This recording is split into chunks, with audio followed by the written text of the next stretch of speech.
भाद्रमा अष्टमी से 16 दिन तक अवश्य पढ़ें यह कथा। एक समय महर्षि श्री वेदव्यास जी हस्तिनापुर पधारे थे। उनका आगमन सुन महादाज दृष्टराज उनको आदर सहित राजमहल में ले गए। स्वर्ण सिंहासन पर विराजमान कर चरणोदक ले उनका पूजन किया। श्री व्यास जी से माता कुंती तथा गांधारी ने हाथ जोड़कर प्रश्न किया, हे महामुने, आप त्रिकालदर्शी हैं, अतः आपसे हमारी प्रार्थना है कि आप हमको कोई ऐसा सरल व्रत कथा पूजन बताएं जिससे हमारा राज्य लक्ष्मी, सुख संपत्ति, पुत्र पौत्र आदि तो परिवार सुखी रहे। इतना सुन श्री वेदव्यास जी कहने लगे, हम एक ऐसे व्रत का पूजन व वर्णन कहते हैं जिसमें सदा लक्ष्मी जी का निवास होकर सुख समृद्धि का वृद्धि होती है। यह श्री महालक्ष्मी जी का व्रत है जिसे प्रतिवर्ष आश्विन कृष्ण अष्टमी को विधिवत किया जाता है। हे महामुने, इस व्रत की विधि हमें विस्तार पूर्वक बताने की कृपा करें। तब व्यास जी बोले, हे देवी, यह व्रत भाद्रमा शुक्ल अष्टमी से प्रारंभ किया जाता है। इस दिन स्नान करके 16 सूत के धागों का डोरा बनाकर उसमें 16 गांठ लगाएं, हल्दी से पीला करें। प्रतिदिन 16 दूब और 16 गेहूँ डोर को चढ़ाएं। आश्विन अर्थात क्वार कृष्ण अष्टमी के दिन उपवास रखकर मिट्टी के हाथी पर श्री महालक्ष्मी जी की प्रतिमा स्थापित करें, विधि पूर्वक पूजन करें। इस प्रकार श्रद्धा भक्ति सहित महालक्ष्मी का व्रत करें। पूजन करने से आप लोगों की राज्य लक्ष्मी में सदा अभिवृद्धि होती रहेगी। इस प्रकार व्रत का विधि विधान बताकर श्री वेदव्यास जी अपने आश्रम को प्रस्थान कर गए। इधर समयानुसार भाद्रमा शुक्लाष्टमी से गांधारी तथा कुंती अपने अपने महलों नगर की स्त्रियों सहित व्रत का आरंभ करने लगी। इस प्रकार 15 दिन बीत गए। 16वें दिन अश्विनी कृष्ण अष्टमी के दिन गांधारी ने नगर के सभी प्रतिष्ठित महिलाओं को पूजन के लिए अपने महल में बुला लिया। माता कुंती के यहाँ कोई भी महिला पूजन के लिए नहीं आई। साथ ही माता कुंती को भी गांधारी ने नहीं बुलाया।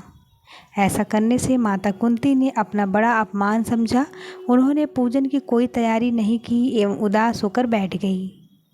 जब पांचों पांडव युधिष्ठिर, अर्जुन, भीम, नकुल और सहदेव महल में आए तो कुंती को उदास देकर पूछा, हे माता, आप इस प्रकार उदास क्यों हैं? आपने पूजन की तैयारी क्यों नहीं की? तब माता कुंती ने कहा, हे पुत्र, आज महालक्ष्मी जी के व्रत का उत्सव गांधारी के महल में मनाया जा रहा है। उन्होंने नगर के समस्त महिलाओं को बुलाया और उसके 100 पुत्रों ने मिट्टी का एक विशाल हाथी बनाया है, जिस कारण सभी महिलाएं उस बड़े हाथी का पूजन करने के लिए गांधारी यहाँ चली गई हैं, लेकिन मेरे यहाँ नहीं आई।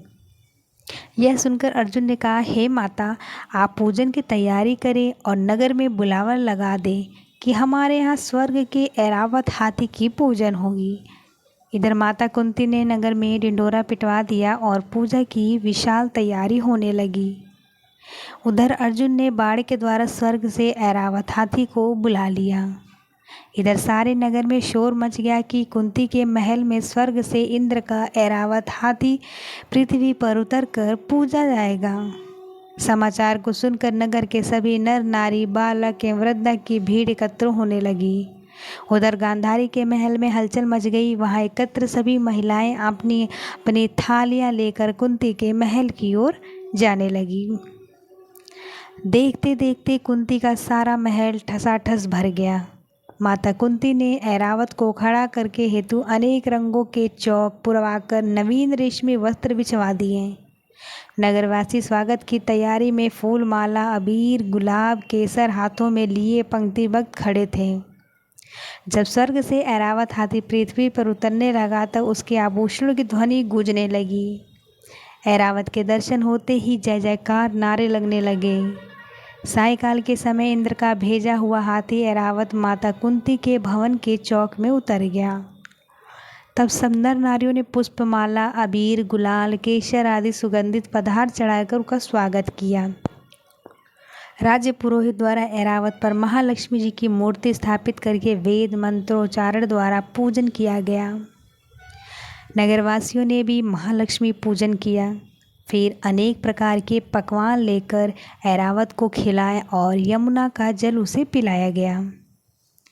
राज्य पुरोहित द्वारा स्वच्छित वाचन करके महिलाओं द्वारा महालक्ष्मी का पूजन कराया गया।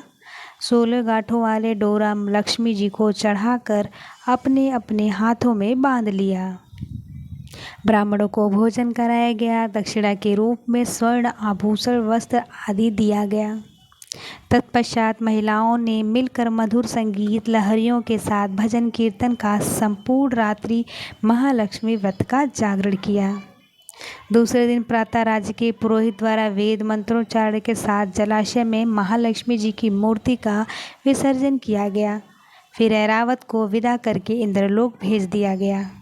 इस प्रकार जो स्त्री भी महालक्ष्मी का विधि पूर्वक व्रत एवं पूजन करती है, उनके घर धन्य धान से पूर्ण रहते हैं तथा उनके घर में महालक्ष्मी सदा निवास करती हैं।